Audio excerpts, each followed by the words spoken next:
Hello and welcome to All About Billings. We are a show dedicated to discovering the people that make Billings a great place to work and live. We will interview local business people, entrepreneurs, entertainers, artists, and community leaders, and we will learn from their successes, their failures, and their connection to Billings. I'm your host, Nancy Brook, broker and owner at Billings Best Real Estate. And today it is my pleasure to have as my guest somebody I've known for years and have admired and I consider a friend, Shelby Hammond Long. And so Shelby is the president of the Strategic Advisory Board, but she is also just a very diverse woman. She handles branding. She works with nonprofits a lot now and helps them increase their fundraising. She also is an expert at communication. She's speaking around the country. She's recently done a TEDx talk, and she is just a great resource, and she lives right here in Billings. So welcome to the show, Shelby. Thank you, Nancy. Great to be here. Great to be able to share some information, and it's just great to be here. Well, great to be having a conversation with you. Absolutely. So we were just talking. We haven't caught up in a while, so we'll use this as a catch-up. Absolutely. And I forgot to mention Shelby is also an author, so she has a great book called I See Your Genius, and that's the name of the show today. So before we get started in business, tell us how you even ended up in Billings. You're not from Billings originally. I'm not originally from Billings. I grew up in central Idaho, but I did most of my schooling in Montana. So I was between Helena and the University of Montana, Missoula. But then I lived in Portland, Oregon between there too. But I ended up in Billings because of Rocky Mountain College. I've been a communication professor there for the past 18 years. I'm no longer with them, but that serves as I've been in the university and teaching for a long period of time. So that's what brought me to Billings. And now our family is here and my kids are in the system and we really like Billings. So you have 2 kids? I do, yes. Okay. I have an 11-year-old daughter and a 9-year-old son. So. Wow. And so you are a really busy person. You were telling me about, I can't remember where you're flying. You're flying here, you're flying there, you're speaking at this. Yeah. How in the heck do you manage it all? Well, I have a lot of businesses and I have a lot of things going on, but they're all very synergistic. They all work together. The publishing arm of my business works very well with the business development strategy side with the Strategic Advisor Board, and then the genius entrepreneur development that I have in my own business. So it's all kind of connected together. So that's nice. I also work in a lot of partnerships. So it's me, but then I also have a team that I work with that I like to keep things in-house so we can keep things synergistic and best for the clients. But I also have lots of partnerships. The Strategic Advisor Board, I have 5 business partners in there. I also have a partnership in my brand development. My business partner's in San Diego. Her name's Julie. So I'm going to San Diego just next week for a conference. So yes, there's a lot going on. Yes, my children are very busy. Now it's summertime and I have the opportunity to entertain them too. But it's all very fulfilling and very fun. So.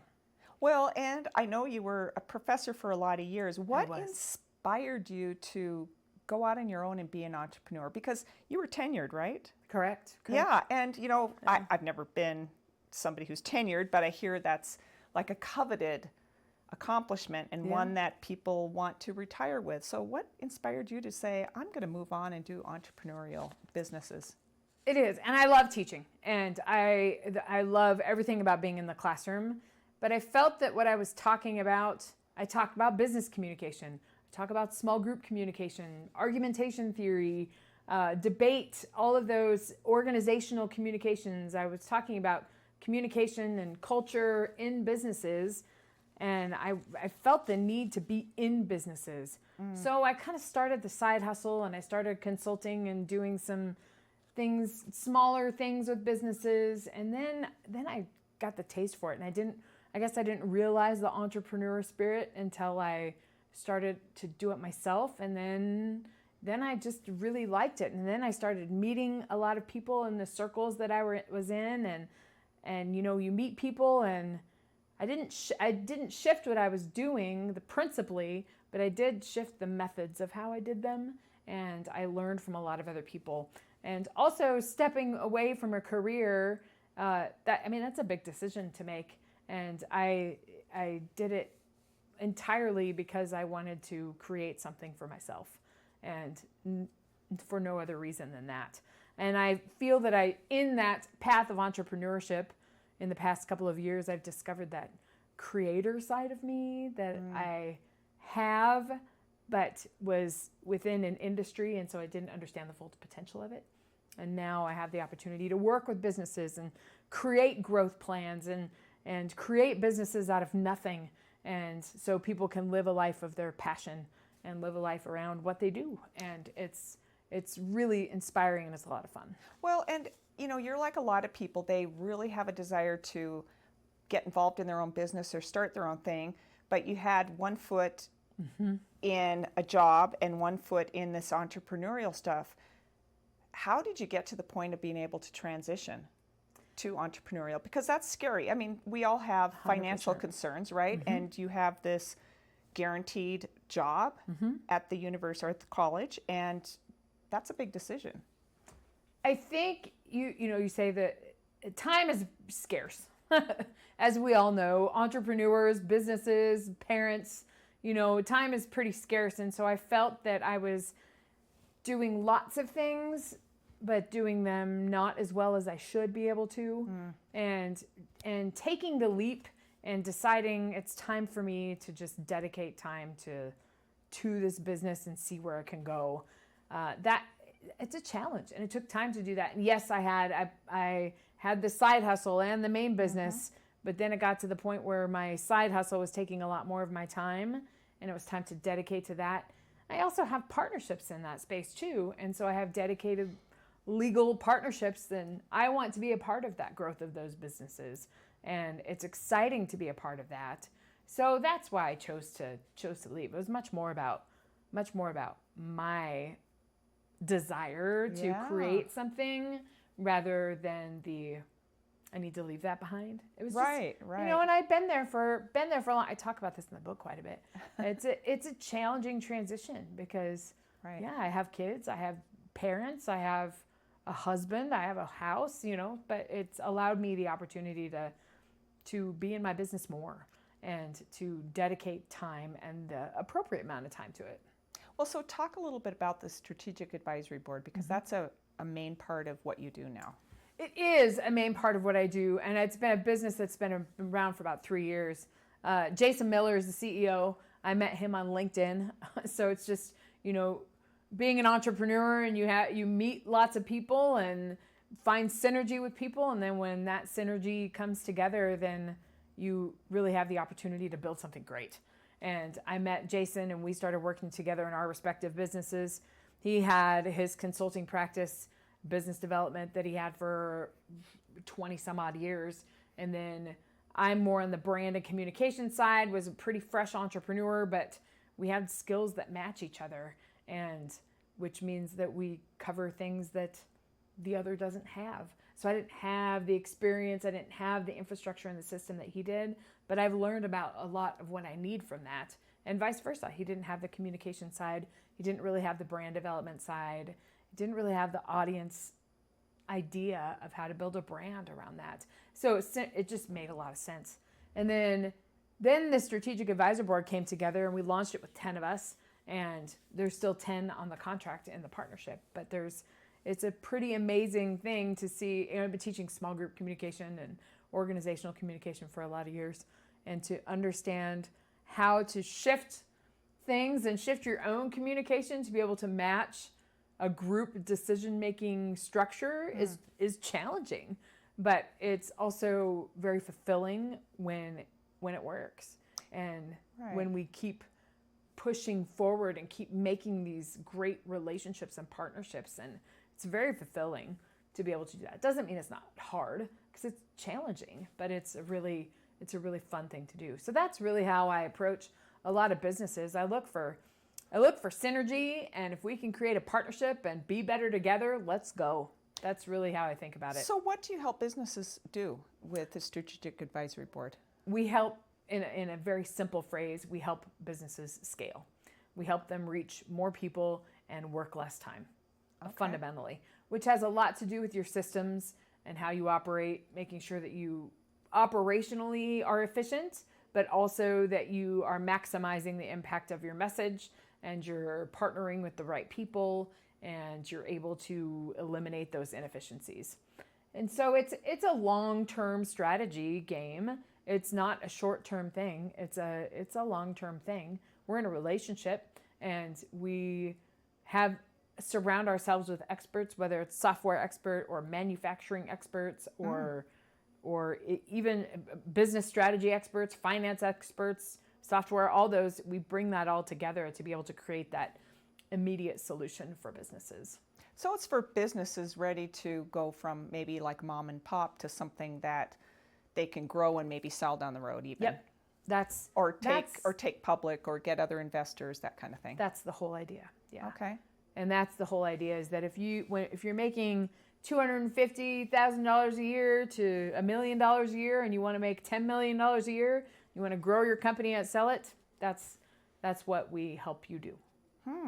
And we have the plan to do that. Well, one of the other things that I find just very great about you is your book. So I see your genius, but it's part, I guess, autobiography, but also part instructional, how to help people see what their genius is. Right. Tell us a little bit, what the book is about. Sure. It's a book that I've been inspired to write for a while, but I never did until you just sit down and do it. But I was inspired because I had partners in the publishing community, and I was telling my story, and I hadn't really talked about my story a lot. So yes, it is autobiographical, and I'll briefly go over that. But then in the part of me discovering and retelling my story, I realized there was so much comparison and juxtaposition with my entrepreneurial journey. And I loved that synergy between the recovery from my accident to the developing of my own business that is around my passion and around my genius. And so that's why I wrote the book. But the story, in a very quick way, I was in an accident at the end of my junior year of high school, and I was a car accident, and I was in a coma for 16 days and rehab for 4 weeks after that. I had a traumatic brain injury, and that stopped everything. And I had to spend the summer recovering, and very, very fortunately, and I'm leaving out a ton of details, but very fortunately, I was able to return to school my senior year, continue my trajectory on to college. I went to Carroll College. I studied communication. I was on their debate team. We traveled around the United States. We ended up national champions my senior year, which is pretty amazing. And then I went on, that inspired me to become a college professor. And so it continued the journey to do that. So I worked at a college for a while. I went to the University of Montana for my master's degree, and then had the opportunity to come to Rocky Mountain College and continue that. So the details, there's a lot of details in there, but I do really feel that the recovery is a process, and the brain injury recovery is a process, and it's something that you don't understand it while you're in it, because there was some amnesia. I don't remember the accident. I don't remember the month before the accident. I don't really remember the hospital or the rehab center after that. So there's probably 3 months of my life that I don't really remember, but I feel that it was almost a gift that I don't remember it, because I just went back and did everything that I did before.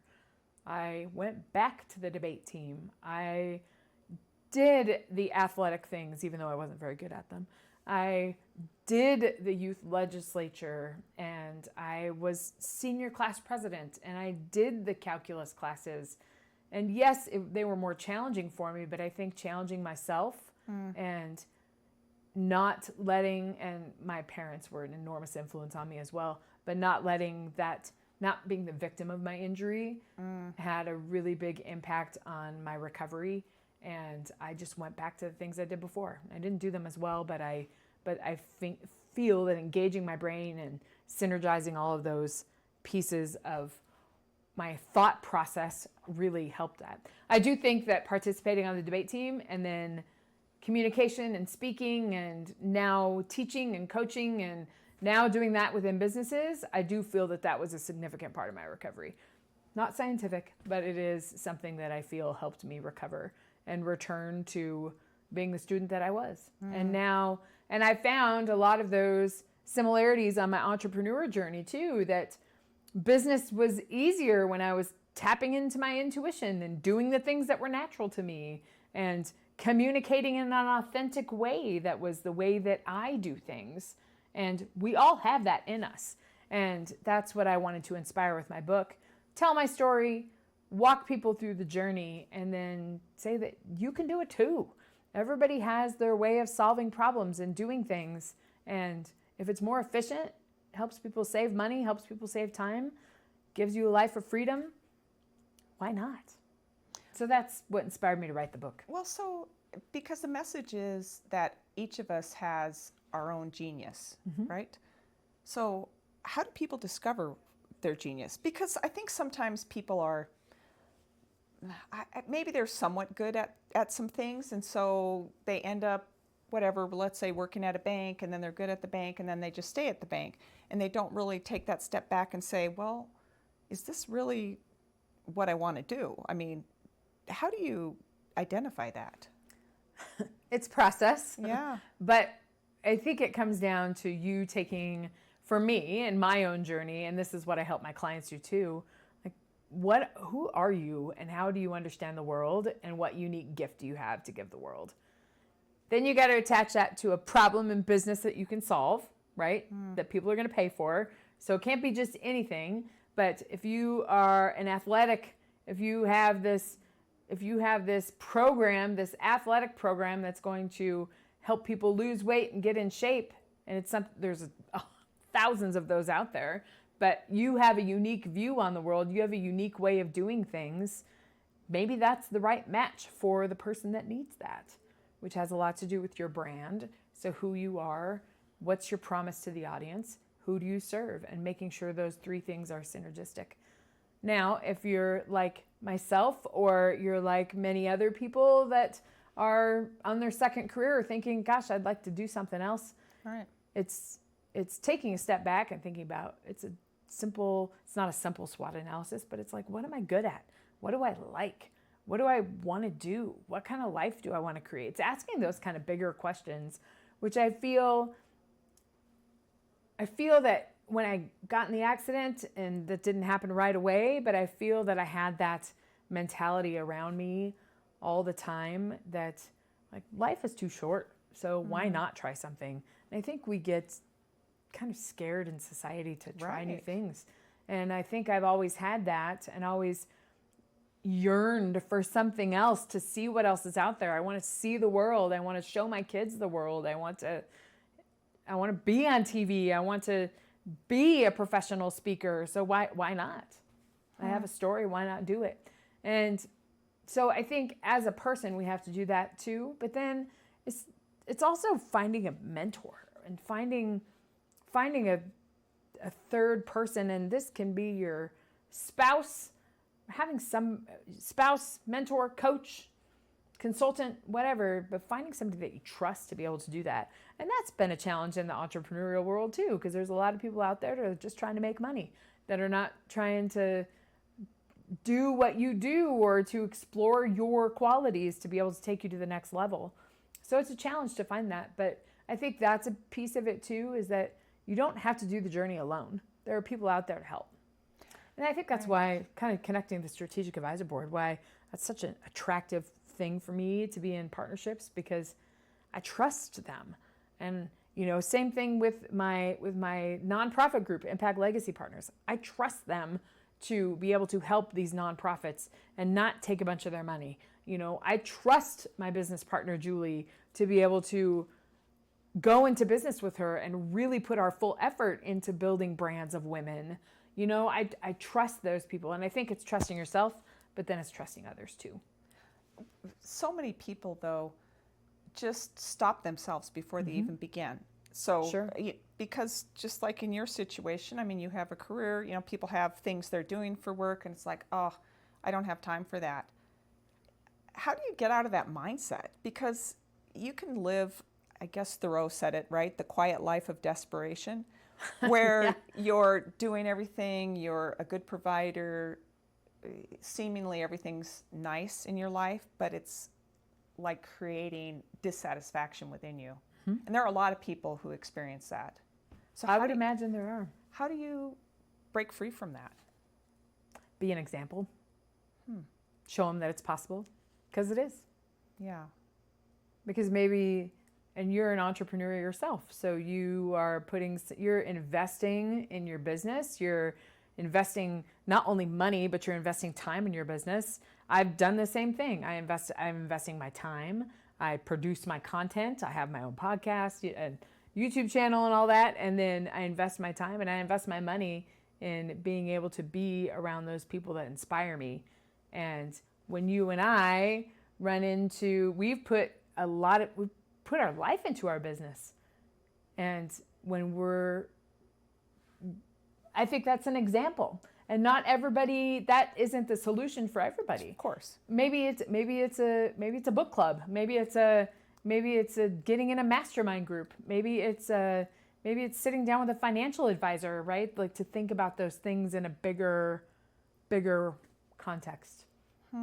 So I think so we have to get out of our own way, I think. I feel that that's part of it too. And then trust ourselves to talk to other people about it too. Well, and you're right. Everybody's journey isn't necessarily being an entrepreneur. Right. Their calling or their genius might be maybe doing some kind of group at their church or being involved in a community group, or like you said, starting a book club, or there's hundreds of things that people can do that are their genius that isn't necessarily like you have to quit your job and go join the circus. Yeah. But it can be a lot of fun. I mean, that's what it is. Fundamentally, if you're not fulfilled with what you're doing, and being fulfilled is different than being happy.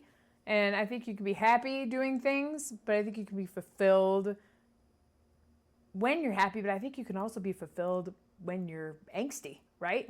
When things are hard, but it's still something that you'd rather be doing than, pick whatever job you want to be in. It doesn't have to be leaving a career to be able to be fulfilled. Right. You can do that. But I don't know if we ask ourselves that much in the rat race of capitalism and being a provider. And, I don't know if we ask ourselves that. And I feel fortunate that I've had the support to be able to do that with my family and my business partners, 100%. So what is your proudest moment of being an entrepreneur? Seeing this all just go and that I'm still in business. I think that's fun. I'm getting into the speaking space now with a business partner in town, Melanie Schwartz, and we're creating a speaker academy. And I think it's just really fun to be able to inspire people to, we're all in business together. We're in business together, and people that have partnerships, and if we all support each other, that makes small business really fun. And which it's a fun place to be. And so I think the proudest moment is that, yes, I'm still in business, and also that to look at the opportunities that I have ahead of me. I'm going down to a business conference in Denver tomorrow, and I'll be at the Achieve conference all weekend. Achieve is a great incubator, small business incubator in Denver that we've made a pretty good affiliation with the Strategic Advisor Board, and I have the opportunity to speak. I love being in the speaking community. I love being on stages, trying to germinate that environment here in Billings, because there's a lot of talent here in Billings and a lot of people that like to be on stages and have great messages, and authors and leaders, and it's really fun to be able to do that. Let's keep it here. We're an active business community here, and we have a lot of business talent here. So that's exciting to be able to do that in a few different spaces. So what has been your biggest failure in business, or your thing that has been a setback? I think one of the biggest setbacks, especially in the beginning, is thinking that there's two things that I'd say. One, that you don't adapt your skills and your message to the audience that needs it. I think that's a well, I tell the story in my book that, I'm a college professor. I've been teaching for a lot of years. I've been in thousands of classrooms. I've given thousands of speeches, whether it be in the debate world or whether it be a lecturer or, standing in front of a large audience. I've given a lot of speeches, but I didn't think about the communication, and the communication that is standard in the classroom is not something that might be relevant for a business community. People in the business community, if you're talking about business culture in a business community, that's a different conversation than a business culture lecture in my communication classroom. Much more about results and much more about action and much more about how can you implement these things.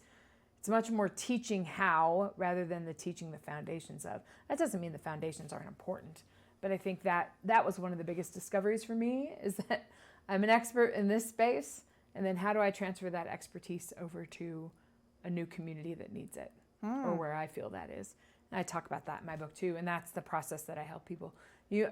One example, one great win that we had this last week, one of the authors that we worked with that wrote this great book called 800 Days, which was about the 800 days after the pandemic happened and what happened to the accounting industry. Greg Hawk is his name. Wonderful man, a brilliant accountant, owned an accounting firm, talked about this book, and I asked him, I said, what else could you do with this message? And today he launched his business at a conference in Vegas with a bunch of accountants to be able to create a community to help the accounting firm. So it's just exciting to be able to think about that. But to take your expertise and to transition that into a different place, that's something that's really challenging. And I think the other thing that I would say is that ask for help sooner rather than later. And it's okay to ask for help. Being a solopreneur for a long time, yeah, you want to figure it out. And this is my baby, and this is what I'm going to make, and this is what I'm going to do. And it's really fun to be able to do that. But it's okay to ask for help. Yeah, absolutely. Well, if you could, just in a sentence, tell us how you envision the future of Billings. The future of Billings, that's a big question. There's so many great things that are already happening in the business community here. In the future of Billings, I see even more integration of those things going on. Small businesses make up a large majority of the workforce in this town. And I see the more integration we have, the more support we have for each other, the more money everybody's going to make, the better the economy is going to be. There's just so many ways that we can help each other. And I see that, I feel that energy here. And, Billings is the place that I've lived for the past 18 years, which has been great. And I see that developing more and more. Oh, great. Well, Shelby, this has flown by. Thank you. I can't believe it's been 30 minutes. I know. Thank you so much for being here. I am Nancy Brooke with Billings Best Real Estate. Thanks for watching, and hope to see you next time on All About Billings.